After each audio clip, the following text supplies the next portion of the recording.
Wild Running, Chapter 8.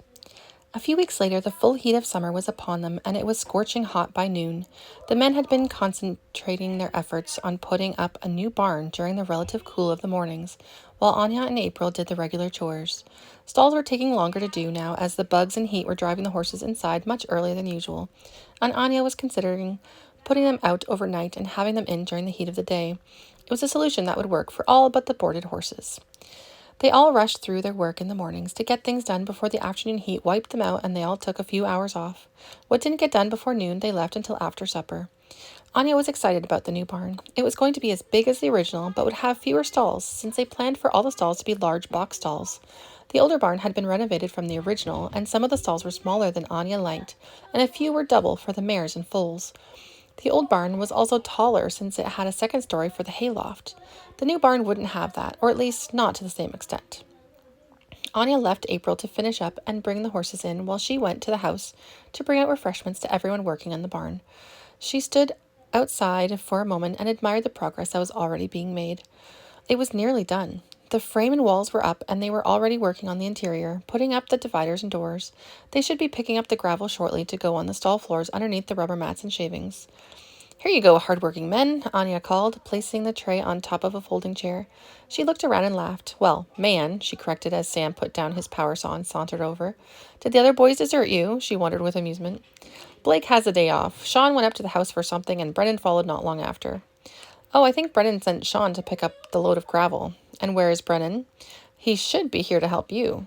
She poured a plastic cup full of the lemonade she'd brought out and handed it to him. He downed it and handed the cup back for a refill. "And what are you up to?" he asked. "I needed a break from stalls, so I went to the house and came up with the brilliant idea of making lemonade." He accepted the second full cup and drank it much more slowly, looking at her over the rim. They'd gone out a few more times since their lunch together, and he thought each date had gone really well, though they hadn't done much more than talk. He felt he was starting to know her better, though, and he wanted to see her more often. Never mind that they worked together, it wasn't the same, especially since they were usually surrounded by other people. But they were alone now. Anya was beginning to know that look in his eye. It was the look he gave her whenever he did something that made butterflies take flight in her stomach. Whether it was handing her a single rose when he picked her up for a date, or as simple as him brushing his hand over her cheek in a gentle caress, she got all flustered and felt overly feminine and shy. He carefully put the cup down on the tray and stepped up close to her, right into her space, and tipped her chin up with one hand and cupped the back of her neck with the other. He smelled of pine, sweat, and sun, and her stomach started fluttering at his nearness, even as all thoughts abandoned her as he slowly lowered his mouth to hers. He brushed his lips across hers once, twice, then kissed her. As a first kiss, it left nothing to be desired. She just melted into it, into him. It didn't last long enough, and at the same time it was almost too much before he slowly pulled away from her. "Thanks for lemonade, Anya," he murmured. "I'll have to bring you some more often if that's the thanks I get," she replied when her brain cells resumed functioning. He grinned at her, but his eyes wandered past her shoulder, and she realized Brennan must be arriving. Right, so I should be working." She turned and just managed to keep herself from running from the barn. Sam grinned after her and helped himself to the cookies she'd brought out, as well as another glass of lemonade before getting back to work himself. The work was done, the horses in, and almost everyone had gone home for the day. There was decent cloud cover, and a breeze had picked up later in the afternoon, so Anya decided to take some time for herself. Once in the barn, she took her time wandering down the aisles, checking in and taking a moment with each of the 15 horses stabled there, including the 2 foals housed in the big double stalls with their mamas. Anya loved all the horses there, but Anya was most excited about Zephyr, a regal little bay mare that had been bred by Boulder just a few months prior. Zephyr was full of intelligence and ruled the herd well, despite being young and one of the smallest horses they had at 14.2 hands high. Anya could hardly wait to see what Zephyr and Boulder produced. She went into the stall and ran a hand down Zephyr's side, though it was far too early for anything to show, and she silently prayed for a filly. Once she was done paying her respects to everyone, she pulled out Micah, another mare that had been bred only a few months prior, and put her in the cross ties for grooming. Micah was 6 and had an impressive lineage with well-known and respected names all throughout her history. Anya loved the mare with her shiny black coat and bright white star adorning her forehead like a world thumbprint. Finished with the grooming, she slipped the reins over Micah's neck and removed the cross ties and halter. Micah accepted the bit with quiet dignity, and, after securing the bridle, Anya led the mare out to the mounting block and leaped on bareback. She guided Micah around the corner of the barn toward the hayfield, and, once clear of the buildings, gave Micah free rein. While a very gentle horse, Micah was one of the fastest on the ranch and loved to run. It showed now as they tore over the land along the edges of the hayfield and flew over the gentle rises.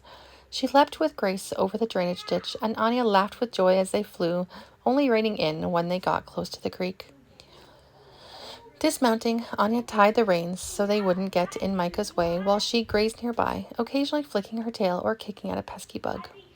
Anya loved sitting on a sun-warmed rock next to the creek to think about things, to take a break, or simply enjoy. She loved the peace, the tranquility that came with spending time in nature. She sat on the rock near the creek at the bottom of a rolling hill and laughed when Micah came up behind her and snuffled her hair. She always felt close to God here, where she was immersed in nature, his creation surrounding her and reminding her of his strength and power. She'd known about God, about Jesus, since she was a child, having been raised in the church. When the politics and hypocrisies drove her away, she had maintained her quiet faith, simply reading the Bible for herself and humming the praise songs she'd known since childhood to fulfill herself spiritually. She walked a little ways away from the creek and lay back in the long grass and just allowed her mind to drift while the sun warmed her skin and she listened to Micah munching grass a few feet away. Chapter 9. "Good morning, all," Anya greeted, breezing into the kitchen and sitting down with a flourish. "Good sleep by any chance?" Sam asked, automatically grabbing another cup and filling it with iced tea for her. She accepted the glass and drank deep. "Ugh, best in a month. The tea and the sleep. I slept like a log. I want that sleep back," she said wistfully. "Oh, by the way, I need to go to the store and get a new alarm clock. I was so happy with the dream I was having that I didn't like the beep, beep, beep sound, so I threw it against the wall. It didn't survive the impact, sadly." "She's in one of her moods," Sean said, shaking his head at her as he handed Anya a freshly toasted everything bagel smothered in urban garlic cream cheese. "Thank you, my hero," she praised him and took a big bite. "Yep," Tori agreed. She looked at Anya knowingly. "What was the dream about, Anya?" "It was a very dirty dream," she said, as primly as possible, around a mouthful of bagel. "I don't think I should tell you about it." "Now you really have to," Sean insisted. He returned to the table and sat across from her, leaning forward on his elbows, his chin resting in his cupped hands. She swallowed and laughed. "It was raining, and I was riding through this field full of fresh grass that smelled like alfalfa. Suddenly, my horse started bucking, and I fell off into a giant puddle of mud. So, since I was already covered in mud, I made mud angels," she told them. She laughed as Sean's face fell. "If anybody wants me, I'll be in the barn with the horses. At least their minds aren't in the gutter." "I don't know. I bet Boulder would disagree with that." Anna tossed a small piece of her bagel at Brennan in retaliation and went out the door. She walked to the barn, enjoying the cool of the early morning while she finished her breakfast. When she got to the barn, she sat down on a hay bale and watched one of the kittens try to catch a mouse it had been waiting for at a knot in the barn wall near Zephyr's stall. The kitten hit the little brown mouse on the head with its paw, and the mouse disappeared back in the hole, not to be seen by that kitten again. Anya smiled at the wholesome scene. "Better luck next time, kitty," she told it. The barn cats were mostly wild, but the occasional kitten would become friendly with enough time and food. They were always fed, but unfortunately, Anya didn't always have time to coax them into friendship with her. A shadow passed over her. "Sean?" she guessed, and shaded her eyes from the early morning sun to get a better look at the person towering over her. "No, it's not Sean. Guess again." "Jonathan," she whispered in dismay, then gasped in surprise and pain when he grabbed her arm. His grip was like a vice, and she couldn't dislodge it, her struggles instead making his fingers dig even harder into her flesh, bruising her. "Yep. Miss me?" he asked as he dragged her toward the back door and the big pasture. "Not in the least," she said honestly through gritted teeth. "It's good to know how much you cared," he sneered as he pulled her out the door where Sun and Galaxy were saddled and waiting. "You do realize that Galaxy is not my horse, right? She's also old and won't be able to move very quickly." "Of course I realize that, but Galaxy isn't going to be missed as quickly as one of your precious Canadians." "I see. You really have thought this out, haven't you?" Of course. He'd had long enough, plotting and planning, waiting for the right moment to exact his revenge. He tied her hands in front of her, then lifted her into the saddle of Tori's Palomino quarter horse. "You know they'll come after me, don't you?" she asked, as she automatically sought the stirrups and adjusted herself to sit comfortably in the saddle. "I'm counting on it, especially if Tori wants her horse back," he replied in a dark tone full of anticipation. "That's what this is all about, isn't it? You want to get back at Tori for confronting you all those weeks ago?" She gritted her teeth when he tightened the rope until it was biting into her skin and tied it to her saddle horn before he started to mount his own horse. She has to pay for treating me like that. She had no right to talk to me like I'm some sort of inferior being. His face twisted as he spoke the last two words, the disgust, the madness in his eyes becoming plain for the first time. Now shut up. I don't want to hear from you again until we get there. He moved his mount to be right next to Anya's and took up Galaxy's reins. Where are we going? She asked. He backhanded her hard across the face.